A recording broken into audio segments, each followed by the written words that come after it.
안녕하세요. 톡톡 증산도 시즌2 이미향 포정입니다. 전희수 수호사님과 하민석 포정님 자리에 모셨습니다. 안녕하세요. 안녕하세요.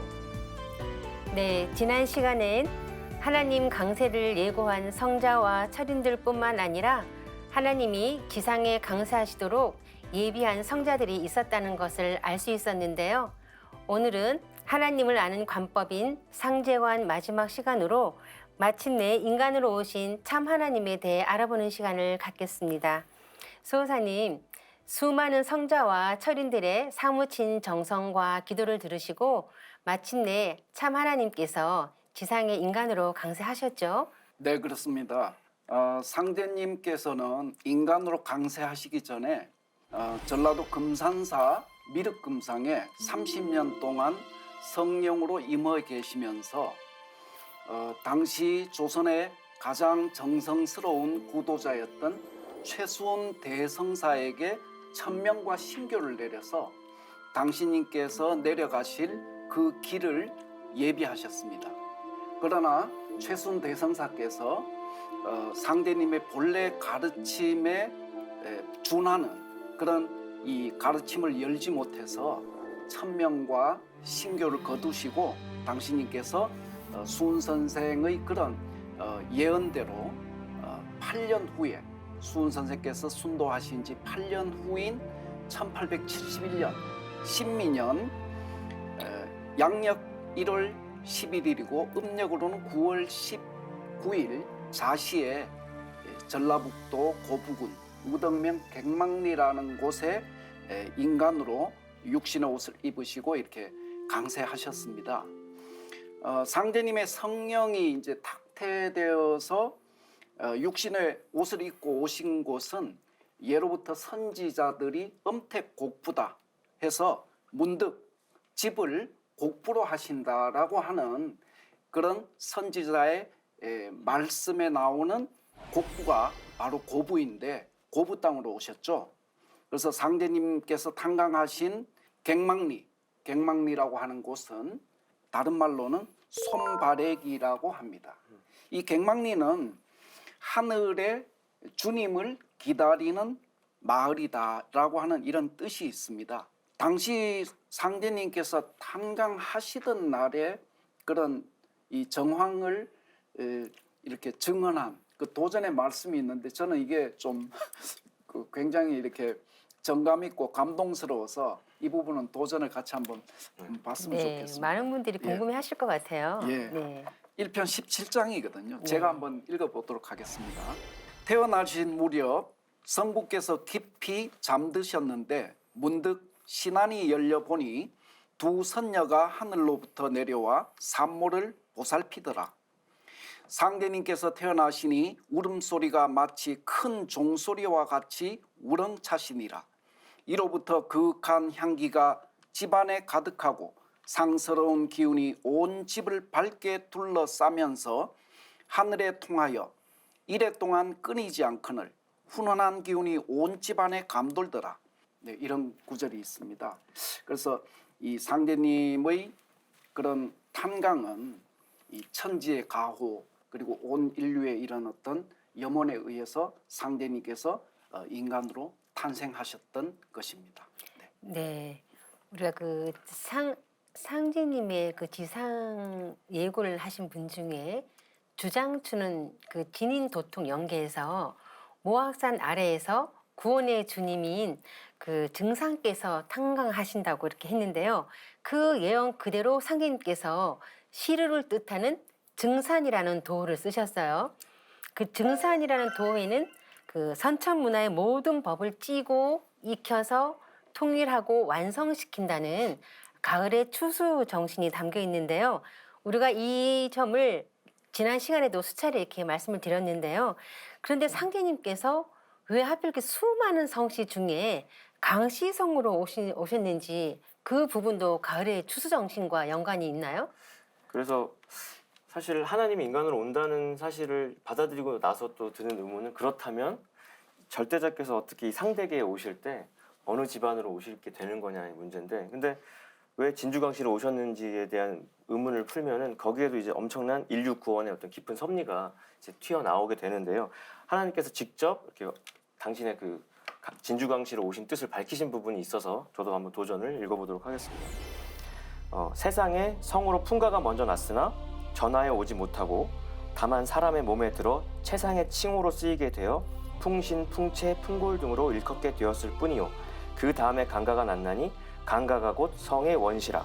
그러므로 이제 개벽시대를 당하여 원시로 반분하는 고로 강가가 이를 맡게 되었느니라. 상제님께서 밝혀주신 바대로 그 인류 최초의 성씨는 이제 배달 동이족 가운데 풍이족의 어떤 성인 제왕이었던 그 테오복기 씨거든요. 근데 그 테오복기 씨가 5,500년 전에 이제 8괴를 최초로 그린 역철학의 시조이신데, 그 풍씨였던 테오복기 씨의 대는 15대에 끊기거든요. 그 다음에 이제 동양의학의 시조인 이제 성왕 염제 신용식께서 강씨를 이제 성으로 삼음으로써 강씨가 이제 현존하는 성의 이제 기원이 되시거든요. 이제 하나님의 이제 우주 가을의 그 완성 성숙의 법칙은 원시반본이기 때문에 가장 인류 시원 성씨로 오심으로써 당신의 이제 강세의 목적을 이렇게 노골적으로 드러내 주신 거고요. 그러니까 인류와 만물의 생명을 생명의 근본, 그 무국자리로 되돌려서 원시반본 시켜서 진정한 구원과 통일을 이루겠노라 하는 뜻을 이제 진주강씨로 강세하시면서 명명백백하게 이제 어떤 표출을 하셨다라고 보시면 되겠습니다. 네, 지난번에도 그 주장춘의 진인도통 연계에 대해서 말씀드렸는데요.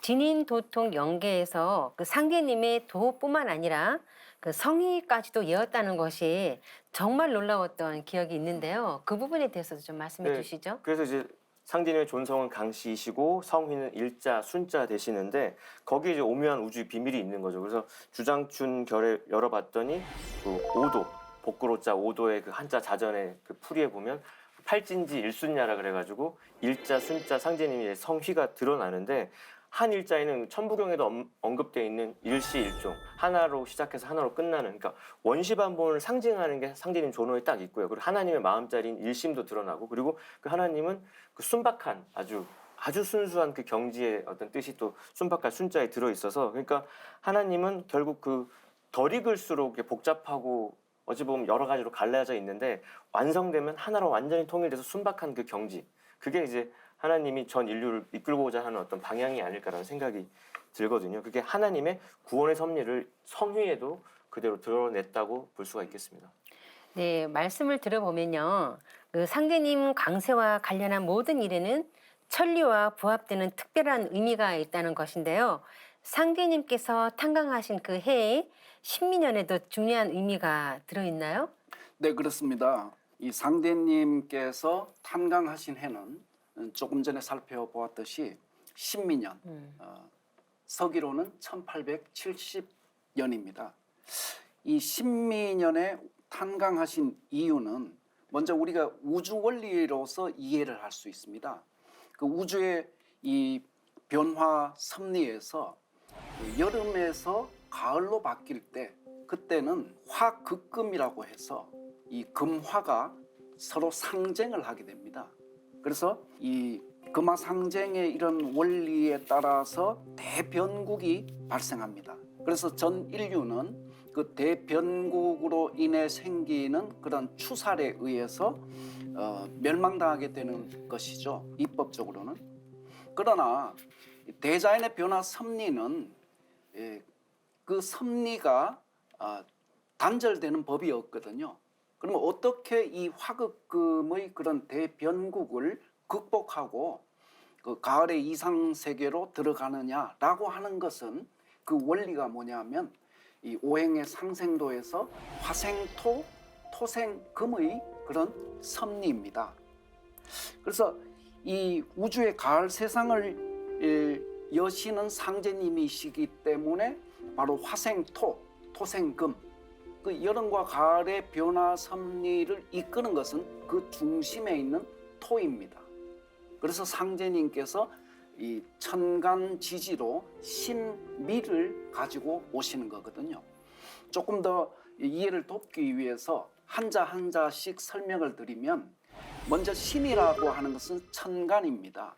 천간인데 그것을 파자를 하면 설립자의 열십자로 이 글자가 구성되어 있습니다. 이것은 지상의 십천의 세계, 곧 우주의 가을을 세운다, 이런 의미가 있습니다. 또 일반적으로는 그 신이라고 하는 것은 이 초목농사에서 열매를 상징합니다. 이 대우주의 인간 농사의 가을의 그런 생명의 완성을 상징하는 거거든요. 그래서 신은 그런 의미가 들어있고, 그리고 미는 토인데, 오행으로 토인데, 이 토 중에서 미토는 십토입니다. 십토. 그래서 화생토, 토생금의 생명의 다리를 놓아주는 그런 완전한 토인 것이죠. 그러니까 이제 신금이라고 하는 거는 뭐 우주 가을철에 천지 만물을 결실하는 하나님의 어떤 추수 정신이 드러나는 걸로 이제 정리가 되고, 미토는 여름에 그 화기를 끌어안고 이제 가을의 무국 생명을 후천 통일 운수로 넘기는 중차대한 역할이 미토에 있는데, 근데 뭐 교회도 다녀보고 성당을 다녀보면은 그 성서 속의 메시지가 다 하나님의 어린 양 타령이 이렇게 많지 않습니까? 그래서 마태복음에도 이런 구절이 있거든요. 그래서 그날과 그때는 아무도 모르나니 하늘의 천사들도 모르고 아들도 모르고 오직 아버지만 아신다. 그래서 뭐 교회 다녀보고 성당 다녀보면은 그 오직 예수로 끝나잖아요. 근데 그 예수님은 오직 아버지로 끝나거든요. 그러니까 당신은 아버지가 아니고 아버지의 대행자일 뿐이고 나는 예고편이고 나중에 본방을 꼭 사수하라고 그렇게 십자가에 못 박혀서 광고를 하고 가셨는데, 그 이제 제자들이 그 본질을 이제 망각해 버리는 우를 범했는데, 그래서 하나님께서 그 우주 원리적으로도 신미생이지만 띠로는 이제 양띠인데, 그 양의 정신이 이제 어떤 건지를 이제 하나님께서 또 쉽게 풀어주신 적이 있거든요. 이렇게 내가 신미생이라 통속의 미를 양이라 하나니 양은 종이를 잡느니라 이런 말씀도 있는데, 하나님 인간으로 오셔서 그 모든 성자들이 예언했던 거를 구체적으로 실현해 주시기 위해서 천지공사를 그렇게 밤낮으로 하시면서 종이를 그렇게 써가지고 글도 쓰시고 불사르시면서 정말 헌신적으로 살다 가셨지 않습니까? 그것도 그러니까 기독교가 외친 구원의 이상인 지상천국을 이 땅에 실현해 주시기 위한 천지공사를 벌이시는 그 하나님이 예수의 어떤 응어리를 풀어주기 위해서 신 양띠로 오셔서 그걸 실현해 줬다는 거죠. 그러니까 예수님이야말로 어찌 보면 그 아버지 하나님을 위해서 속죄의 제물로 바쳐진 어린 양인데, 그 성자의 그 짧은 생애 속에 그 깊은 한을 풀어주시는 또 해원의 정신 또한 양띠로 오신 뜻에 있지 않나 이런 생각도 듭니다. 네, 그 성자들을 내려보내신 하나님으로서 그들의 꿈과 이상을 이뤄주시기 위해 신민년에 탄광하셨다는 말씀이시잖아요. 그런데 상제님께서 우리나라에 이미 오셨다고 하면 많은 분들이 뭐라고 하느냐면요, 그 많은 나라도 있는데 왜 하필 이렇게 작은 우리나라에 이렇게 오셨냐고 하는 분들이 있어요. 그럼 이에 대해서 좀 한 말씀 해주시죠. 네, 제가 말씀드리겠습니다. 결론적으로 저는 그 질문을 거꾸로 질문을 드려보고 싶습니다. 그렇다면 하나님의 그런 천명을 가지고 예수 성자님께서 당시에 지금 현재 이제 이스라엘이라고 하는 그 작은 나라에 오셨거든요. 그런 것과 같이 우리 상제님께서 이 동방의 조선 땅에 못 오실 이유가 있습니까? 말씀하시니까 그렇죠. 또 그렇네요. 그렇죠. 네. 예. 그래서 그런 그 질문을 한번 드려보고요. 결론적으로는 우리가 살고 있는 이 조선 땅, 이 한반도는 본래부터 이 우주가 생겨날 때부터 하나님께서 오시는 땅으로 이미 정해져 있었다.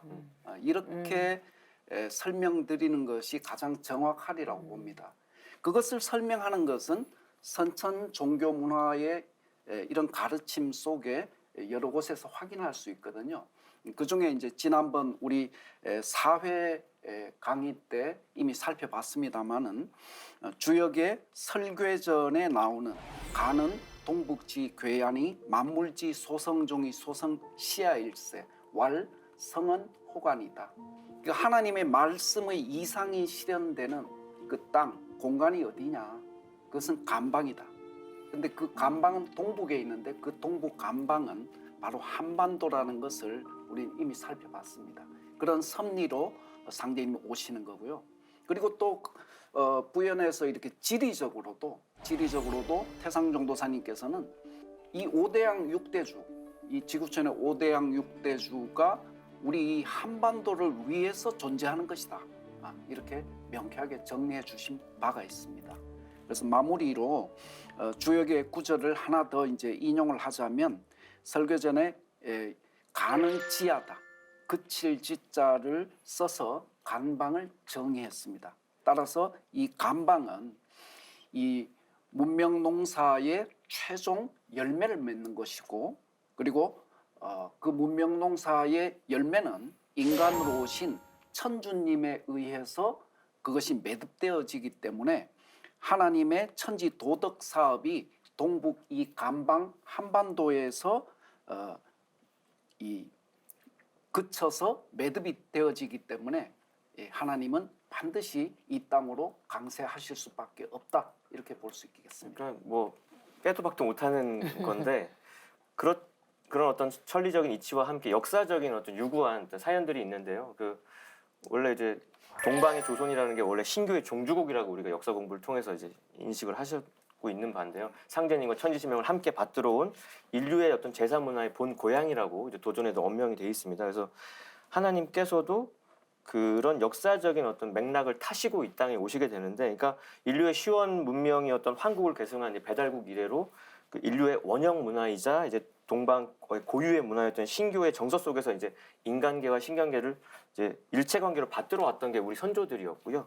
그런 천상 신도의 가르침을 받들어 세상을 교화하고 이제 문명을 개척해 왔던 게 우리 동방 한민족이었기 때문에 세계의 여러 민족들 가운데 신명 잘 받드는 올림픽이 있다면 이제 금메달, 그냥 계속 한결같은 금메달. 우리가 양궁 계속 이기고 사격 계속 1등 하듯이 그건 누가 넘보지 못하는 것처럼 이 영역은 우리의 고유의 이제 최고 분야였는데, 그러니까 동방 배달의 백이 민족이 신명들의 은혜를 받게 된다라고 언급한 성구도 있지 않습니까?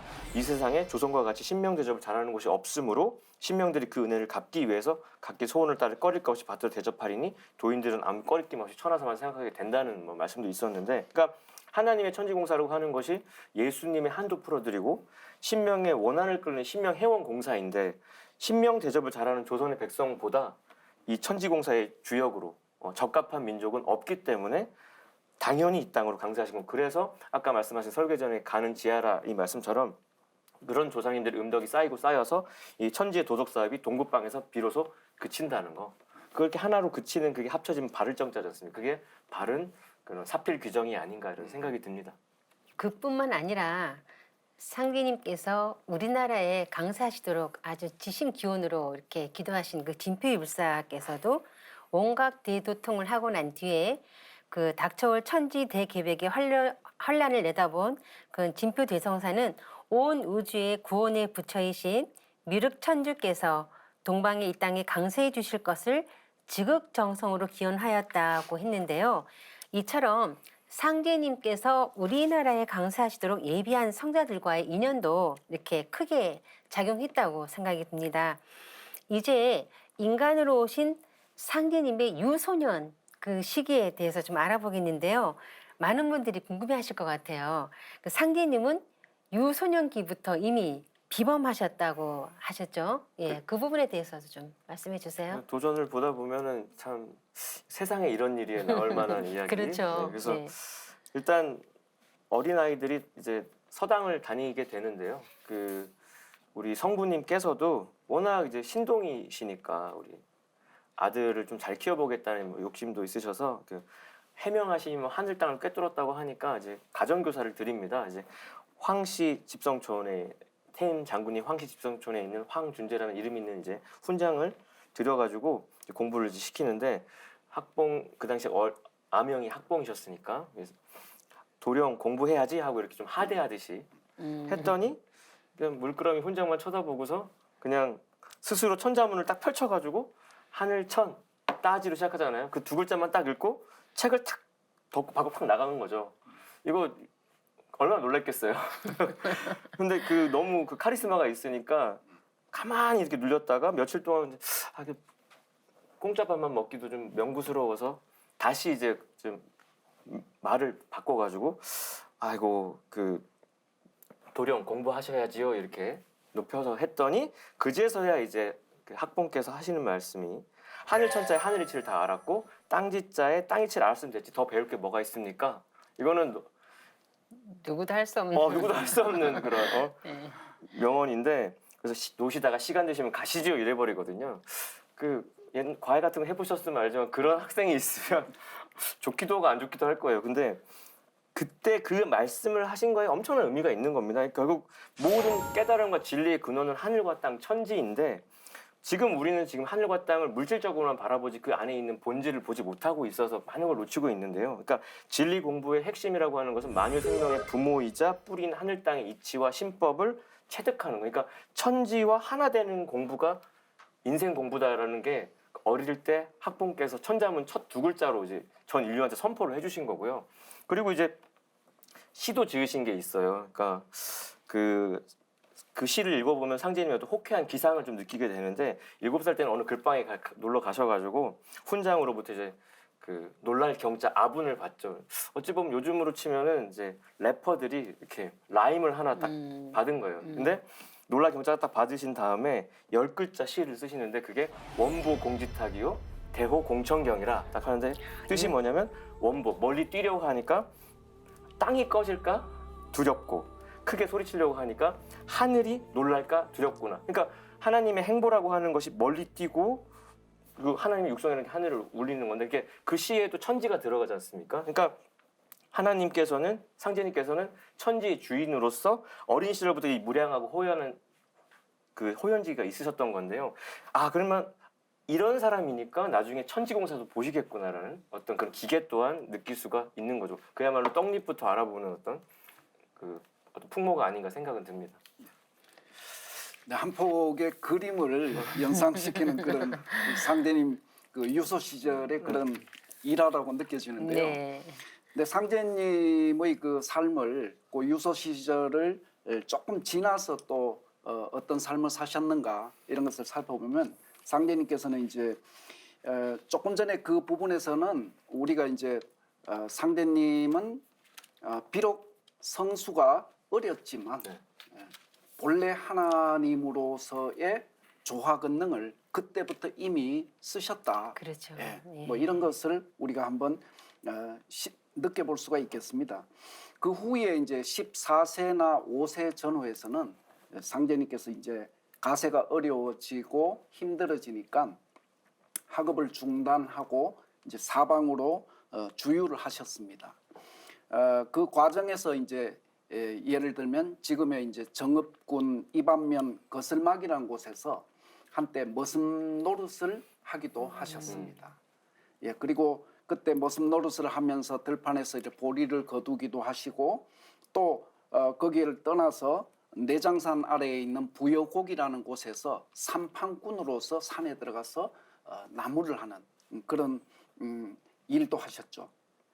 그런데 당시에 이제 같이 그런 일을 하셨던 분들께서는 고부 갱망리에서 온 이 젊은이가 참으로 이렇게 진실되게 일을 열심히 한다. 이런 어떤 그 칭찬을 아끼지 않았다는 그런 얘기가 지금까지도 전해지고 있습니다. 그래서 이런 일화를 우리가 이제 들으면서 우리 인생에서도 언제 어디서든지 인생길을 참되게 이렇게 걸으신 상제님의 그런 이 감동스러운 모습을 느끼게 되고 또 우리 신앙을 어떻게 해야 될 것인가라는 그런 반성도 하게 되는 부분이었습니다.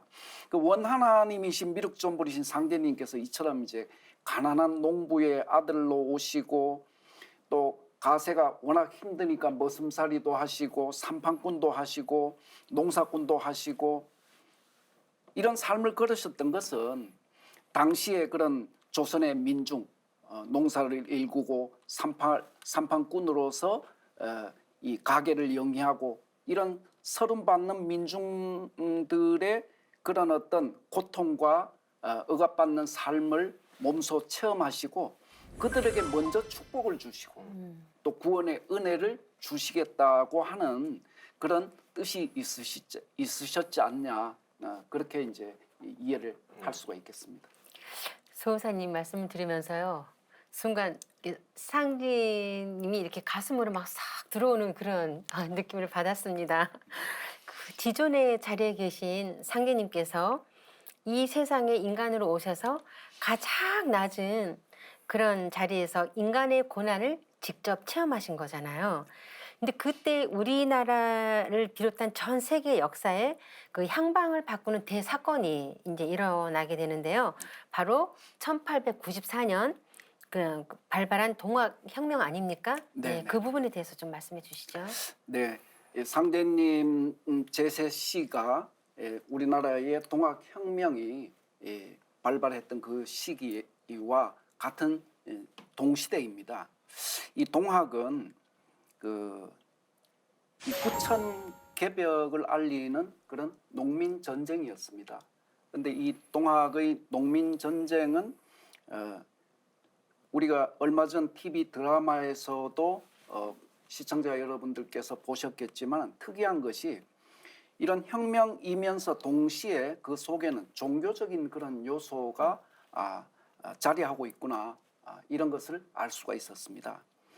이 최순 대성자가 이제 상제님의 천명과 신교를 받아서 이 동학의 궁극적인 이상은 시천주 조화정이라는 주문 속에 담아서 그것을 널리 퍼뜨렸습니다. 이 시천주 조화정이라고 하는 이런 시천주 주문은 이 상제님 강세와 상제님 무국대도의 출현을 예고하는 그런 가르침이 함축이 이렇게 되어 있죠. 그래서 이 동학은 그 가르침의 주제가 뭐냐면 선천에서 후천으로 시명을 바꾼다라고 하는 의미가 담겨져 있습니다. 그래서 우리가 이런 이 환단고기 북콘서트를 통해서 고대사와 근대사를 그것을 함께 이렇게 정의를 하면서 왜 동학이 근대 역사의 출발점이 되냐라고 하는 그 근대 역사의 출발점이라고 하는 것은 이전 역사와는 완전히 본질적으로 이렇게 역사의 향방이 달라졌다는 거 아닙니까? 그렇죠. 그것을 선천에서 후천으로 시명을 바꾼다는 이런 선언이 동학을 통해서 이루어졌다는 것입니다. 그러면 동학의 사명이라는 것은 이 그동안의 인류 이 문명사의 생장 과정을 마치고 성숙과 통일의 그런 이 후천 가을 대개벽의 그런 어떤 시간으로 인류 문명사가 전환을 한다는 그런 선언이 되었습니다. 그래서 그러나 이제 동학혁명에 당시에 참여했던 그런 동학 농민군들은 이러한 동학의 가르침의 본질을 제대로 알지 못한 채 혁명에 참가했었죠. 네. 그래서 상제님께서 그 동학혁명의 현장에 참가하셔서 상제님께서는 그것이 실패할 혁명이라는 것을 아셨거든요. 그래서 그 현장에서 그 역사 대세에 대해서 깨우치는 이런 말씀도 이렇게 혁명군들에게 내려주시고 이랬던 바가 있습니다. 네. 그래서 사실 혁명이라고 하는 것이 이제 깊은 한을 품고 일어난 역사의 대지진이다 했고, 농민 봉기로 시작된 그 동학혁명이 우리나라 안으로는 이제 그 낡은 체제를 개혁하고 악습을 타파하는 어떤 좋은 어떤 분기점은 됐습니다. 갑오 경장이라고 하죠. 그리고 밖으로는 결국 청일 전쟁을 불러일으켜가지고 세계를 격동시키는 그 계기가 마련이 되는데, 결국 이제 청일 전쟁에 승리한 일본은 조선을 발판으로 만주를 이렇게 이제 침략할 기회를 엿보기 시작했고요. 그래서 1894년에 그 청일 전쟁이 있은 딱 10년이 흐르면 러일 전쟁이 터지면서 또 이제 러시아를 또 일본이 이겨가지고 우리나라를 또 이렇게 더 완전히 장악하는 어떤 계기가 되고 또 10년이 흐르면 1차 세계대전이 또 터져버리니까 결국 천하의 어떤 동란을 일으킨 첫 스타트가 동학 농민혁명이었다라고 볼 수 있는데 그 동학혁명 이듬해에는 그 친러파였던 명성황후를 또 일본이 이렇게 처단하는 그런 을미사변도 일어나고 그로 인해서 을미의병도 일어나고 그러니까 그 당시에 국정은 그 청년 강증산이라는 인물이 봤을 때는 너무너무 어수선했다고 판단은 되거든요. 그러니까 뭐 외세 침략으로 구군은 쇠약해졌지, 뭐 나라의 채무는 땅에 떨어졌지, 국내의 이권은 각 열강들한테 다 뺏겼지. 그 와중에 선비들은 허례만 숭상하고 그 다음에 뭐 불교는 뭐 혹세 무민만 힘쓰고 동학은 혁명을 실패한 이후로 기세를 못 펴고 외부에서 들어온 서교는 자기의 교세 확장에만 신경을 쓰고 있고 그래서 민심이 이제 흉흉한데 백성들은 고난을 하고 궁핍해서 빠져나가지 못하는 상황. 그러니까 그 혁명의 실패가 알려준 깨달음은 뭐냐면 상극적인 방법, 혁세의 방법으로는 전쟁과 그런 방법으로는 세난을 열 수가 없으니까 그 상제님께서는 그 학살의 참상을 보시고서 천지를 건질 수 있는 판밖에 다른 도를 열어야겠다라는 이제 다짐을 그 광구천하의 어떤 큰 뜻을 품으시게 되는데 그래서 약소민족의 존립이 위태로운 상황에서 의원이 이제 그 뜻을 품으신 그 해가 이제 그 동학혁명의 그 사건이었고 그로부터 이제 3년 동안 뭘 하십니까? 그 동서양의 모든 그 고서들, 그 유불선과 음양참여를 비롯한 모든 책을 다 읽으시거든요. 그래서 3년간 그걸 다 읽으시고 27세 되시던 그 해에 이제 금구 내주평의 글방에서 학동들을 가르치시다가 그 책을 다 읽으신 다음에 한마디 하시는 게 이것들이 천하를 광구하는데 일조하리라. 이제 일단은 간접 체험을 다 하신 다음에 그 다음에 그해 가을에 이제 세상을 떠나시게 되죠. 세상을 향해서. 그래서 간접 경험과 직접 체험을 양면을 다 하시기 위해서 세태와 인정을 몸소 둘러보시기 위해서 천하 유력을 떠나신 게 이제 27살 되신 그 해까지 이제 인생이 펼쳐지게 되죠. 네, 동학이 발발했던 그런 과정 속에서 상제님께서는 정력을 창시한 김을부 선생을 만나기도 하셨는데요. 만고 풍상의 고난을 다 겪은 나를 누가 능히 알려라고 말씀하신 것처럼 27세부터 30세까지 3년 동안 천하 유력을 이렇게 하면서 백성들의 삶과 애환을 이렇게 직접 체험하셨죠. 네, 그렇습니다. 상제님께서 3년 동안 천하유력을 하셨는데요. 그 천하유력을 다녀오셔서 상제님께서 하신 이 말씀은 이 상제님이 어떤 분이시냐라고 하는 것을 우리가 느껴볼 수 있는 굉장히 중요한 말씀이기 때문에 도전 2편 1장에 있는 말씀을 제가 한번 봉독을 하겠습니다. 증상께서 여러 해 동안 각지를 유력하시며 친히 만상을 둘러보신 후에 신축년에 이르러 이제 천하의 대세가 종전에 알며 행한 모든 법술로는 세상을 건질 수 없다 생각하시고 모든 일을 자유자재로 할 조화 권능이 아니고서는 광구천하의 뜻을 이루지 못할 줄 깨달으시고 수도에 정진하시니라. 상대님께서 동학이 발발했던 그 해에 동학의 참상을 보시고 광구천하의 뜻을 품으시고 그로부터 음양참의의 이런 서적들 간접 체험하시고 그리고 직접 천하유력을 통해서 세태와 민심을 겪으시고 내리신 결론이 뭐냐. 이제 천하의 대세가 종전에 알며 행한 모든 법술로는 인류를 구원할 수 없다. 이런 선언이었죠. 그러면 어떻게 인류를 구원할 것이냐. 그 다음 말씀이죠. 모든 일을 자유자재로 할 수 있는 그런 조화 권능을 가져야만 구원 사업이 이루어진다. 뭐 이렇게 일단 이 말씀을 요약할 수 있지 않겠습니까? 그래서 결론은 상제님께서 기존의 법술로는 세상을 건질 수 없다는 것이었습니다. 그것이 불법이 되었던 유학자의 그런 도설이 되었던 또는 예수성자의 가르침이 되었던 수많은 그런 철인과 사상가들의 어떤 주장이 되었던 그 무엇으로도 이 세상 문제를 해결할 수 없다. 그래서 광구천하의 길을 완전히 이렇게 새롭게 준비해야 된다. 이것이 상대님의 결심이었다고 저는 확신을 합니다.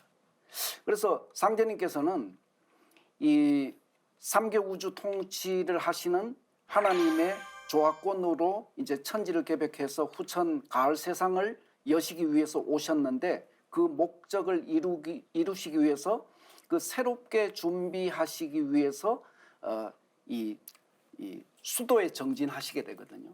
그것은 인간 역사의 중심에 들어가서 우주 절대자의 권능으로 3계를 주재하시기 위함이었습니다.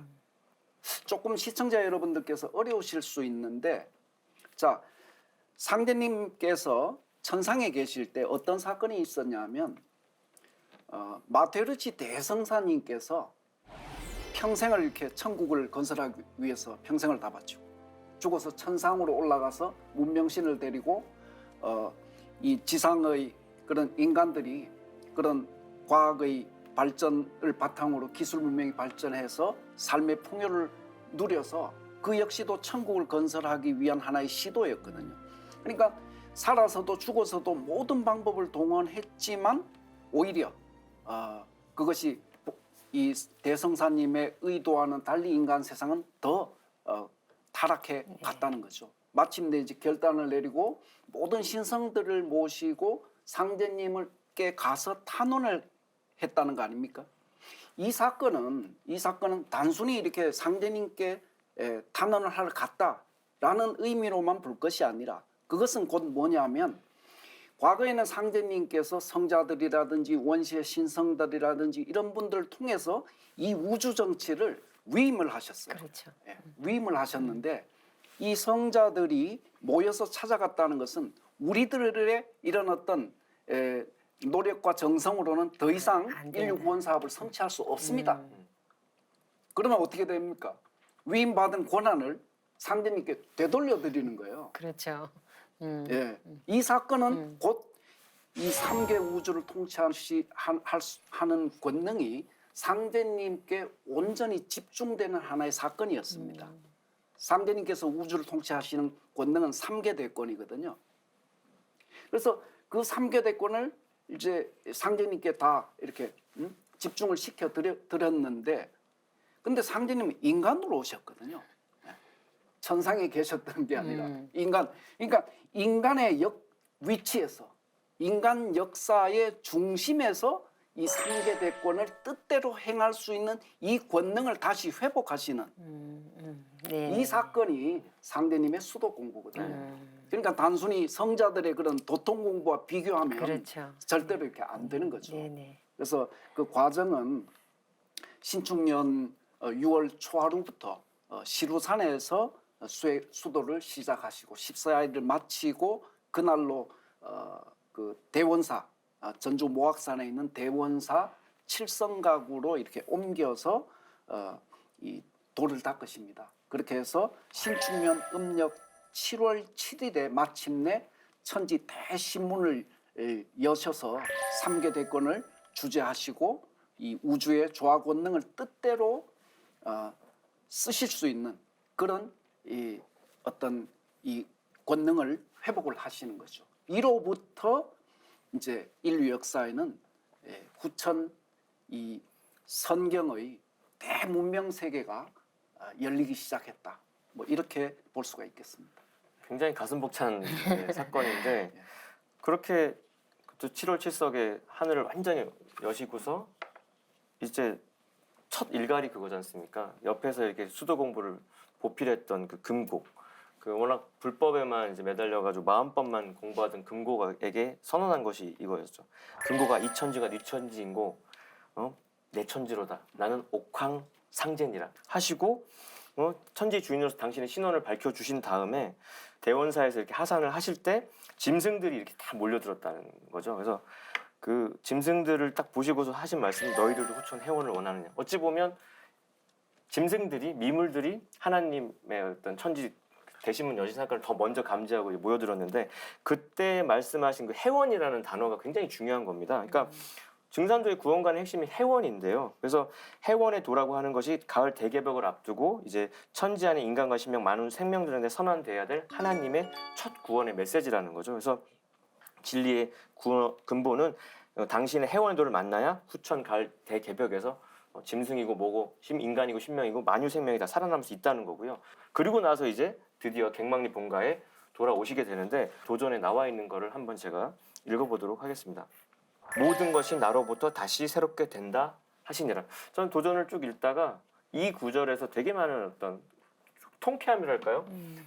모든 것이 나로부터 다시 새롭게 된다는 선포는 요한계시록을 떠올리게 합니다. 왜냐하면 사도 요한이 한평생 사무치게 기도해서 백보자 하나님으로부터 받은 풍경이 뭡니까? 보라 내가 만물을 새롭게 하노라 했는데 인간으로 오신 그 백보자 하나님께서 친히 천지대심을 여신 직후에 모든 것이 나로부터 다시 새롭게 된다라고 선포하셨으니까 백보자에 앉으신 그 하나님이 계급장 하나님이신 증산상제님이구나. 그러니까 기독교 신화의 결론의 어떤 풍경도 드러나는 거죠. 그래서 깊은 전율이 좀 느껴지는 과정이고 그래서 그 이후에 또 다시 선포하신 게 그 도통을 하신 신축년부터 신축년 이후로는 내가 친히 다스리신다. 아까 모든 걸 위임했다가 천상에 위임했다가 다시 내가 지상에서 다 모든 것을 맡아서 지금으로부터 다시 인존 하나님의 친정 시대를 선포하셨기 때문에 이제 본격적인 천지공사가 시작되겠구나가 느껴지는 이제 그림이 그려지는 거죠.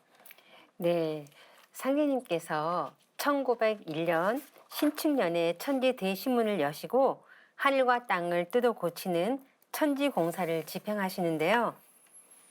모든 것이 나로부터 새롭게 된다 하신 상계님 말씀대로 이후에 인류 역사라는 것은 상계님의 천지공사 그대로 전개되면서 그 후천 가을을 향해 나가고 있습니다. 그러면 상계님을 모신 성도들에 대해서 한번 좀 알아보는 시간을 갖겠어요.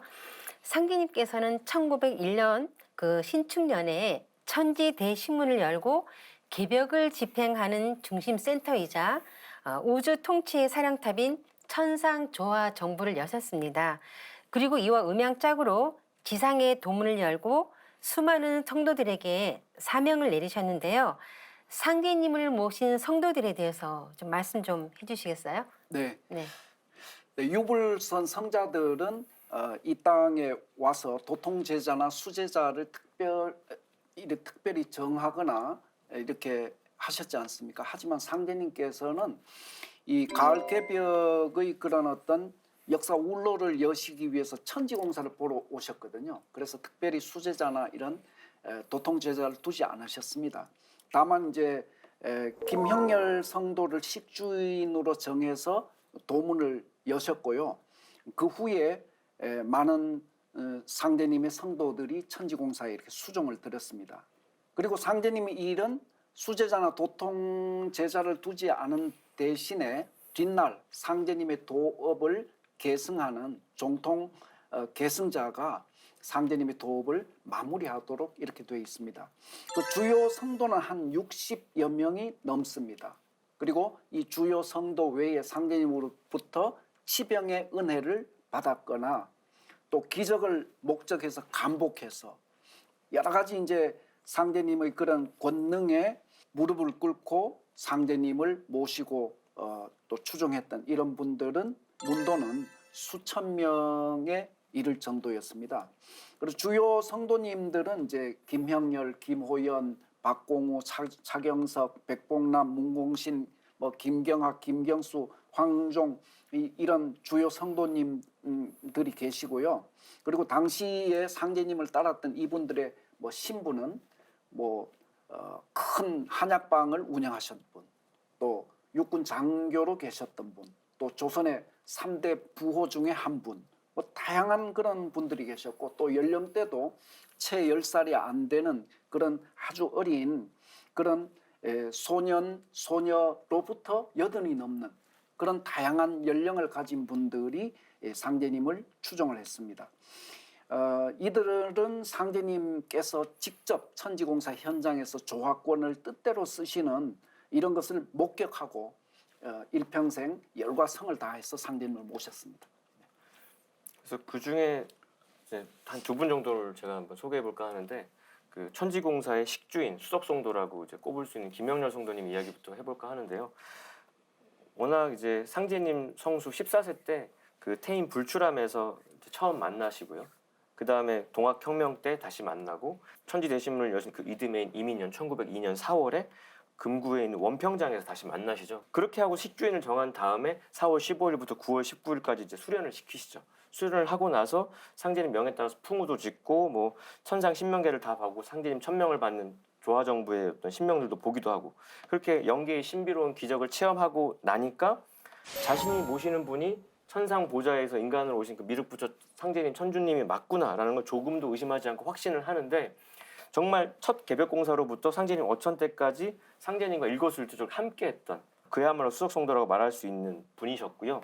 그래서 가장 중요한 사명 중에 하나가 이제 뭐 대두목도수이면서 도통맥을 전수하는 거고 그 다음에 말씀의 증인으로서 불멸의 공덕을 쌓게 되는데 근데 이제 김형렬 성도님의 증언은 남성이고 어른이니까 굉장히 이성적이고 선언적이었다고 한다면 상제님이 똑같이 이제 나중에 김형렬 성도랑 부부의 연을 맺게 하는 음양짝으로 김호연 성도 그 어린 아이는 굉장히 좀 동화같이 신비롭고 굉장히 감성적인 언어로 되어 있는데 그러니까 하나님은 3살 때부터 김호연 성도가 3살 때부터 그 집에 찾아가서 재롱을 받아주시면서 5살 됐던 해에 호연이가 5살 됐던 해에 부모한테 참으로 크게 될 아이니까 나한테 맡기라고 위탁을 하라고까지 하시죠. 그래서 부모님이 흔쾌히 승낙을 하시니까 직접 딸 이상으로 정성을 들여서 기르시면서 천지공사에 참여하게 합니다.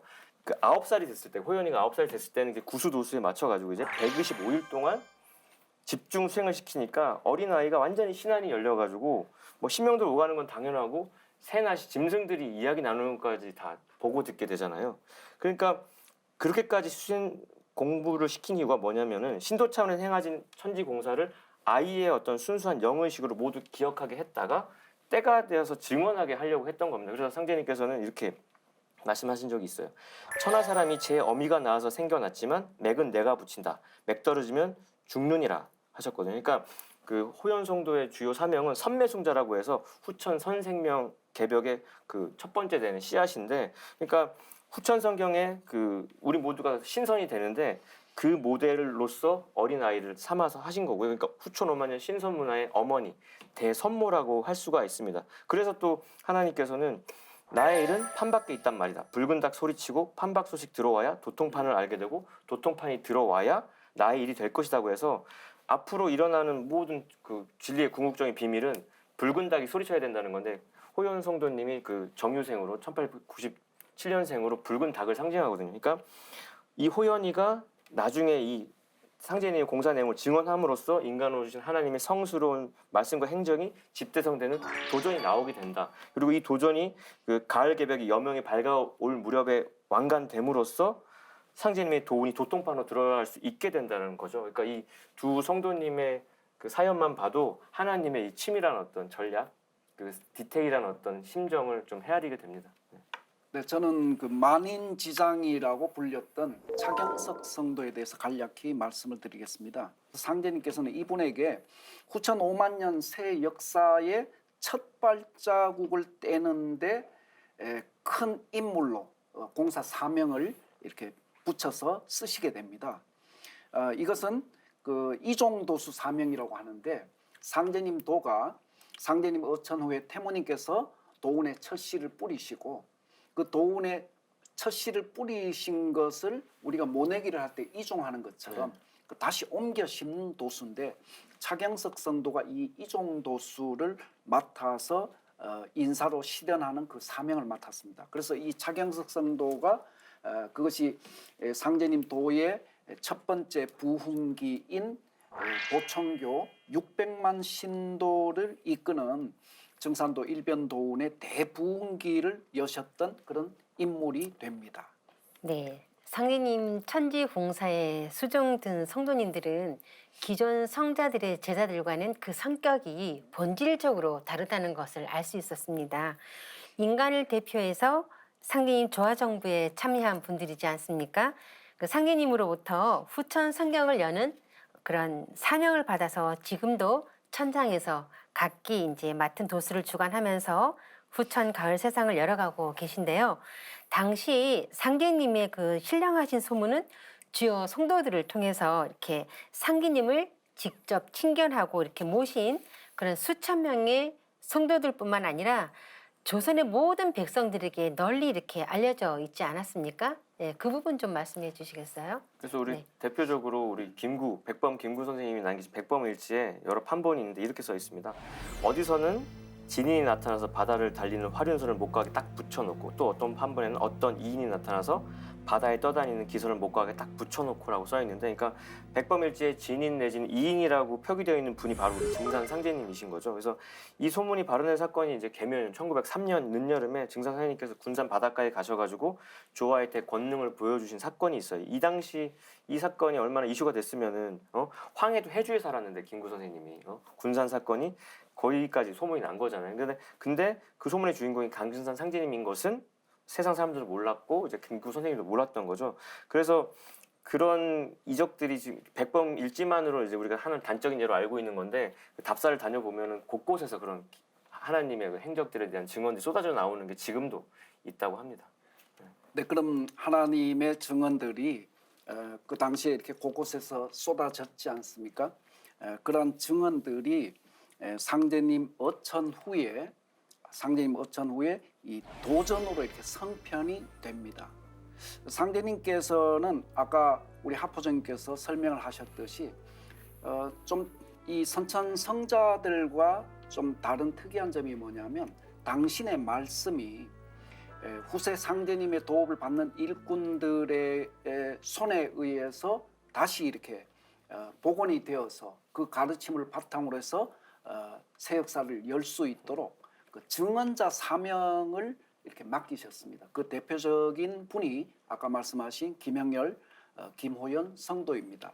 이 증언자 사명을 바탕으로 해서 상제님 어천 후에 상제님의 이런 기행 이적에 대한 체험을 했던 후손들, 또는 직접 지금도 이제 천상에서 그 도수 사명을 집행하고 계시는 주요 성도들의 후손, 또는 김호연 성도 같은 경우는 증언자 사명을 직접 받으셨는데 직접 증언을 하셨죠. 그래서 상제님을 모셨던 성도가 직접 증언한 그런 사례이지 않습니까?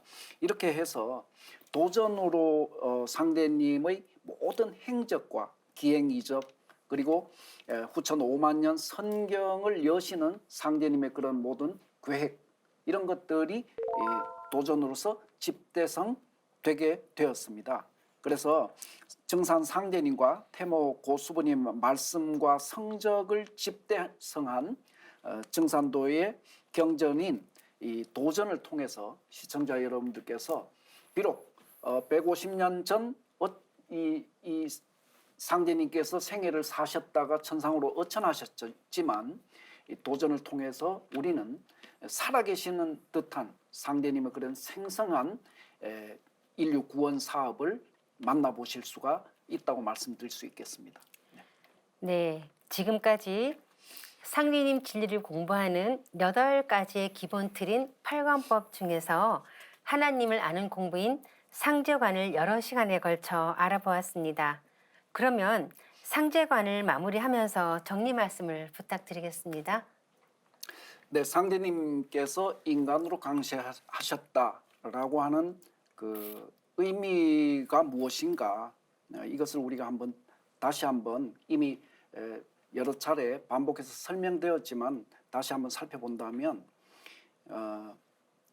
이 인류 문화는 이 천상의 상제님으로부터 성신을 내려받아서 이 우리들의 삶과 역사의 지침으로 삼았던 신교 문화의 광명 시대로부터, 신교 문화의 그런 광명 시대로부터 유불선 성자들이 상제님의 천명을 받아 도를 통하고 열어놓은 신교의 제2부흥 시대를 거쳐서 마침내 만도가 귀일 하나로 이렇게 통일되는 대통일 문명권으로 들어서는 성숙의 가을 철을 맞이했습니다.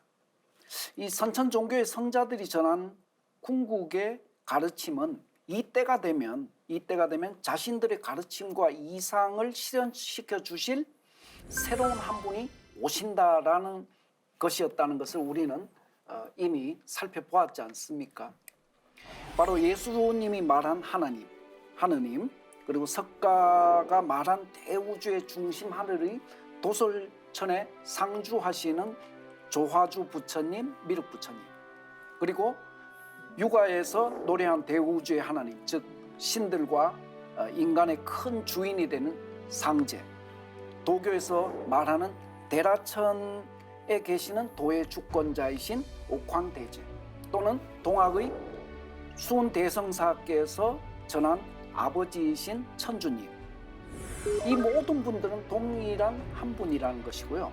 바로 이 동일한 한 분인 이 상제님께서 1871년 동방 땅에 강세하신 증산 상제님이시다라는 것입니다.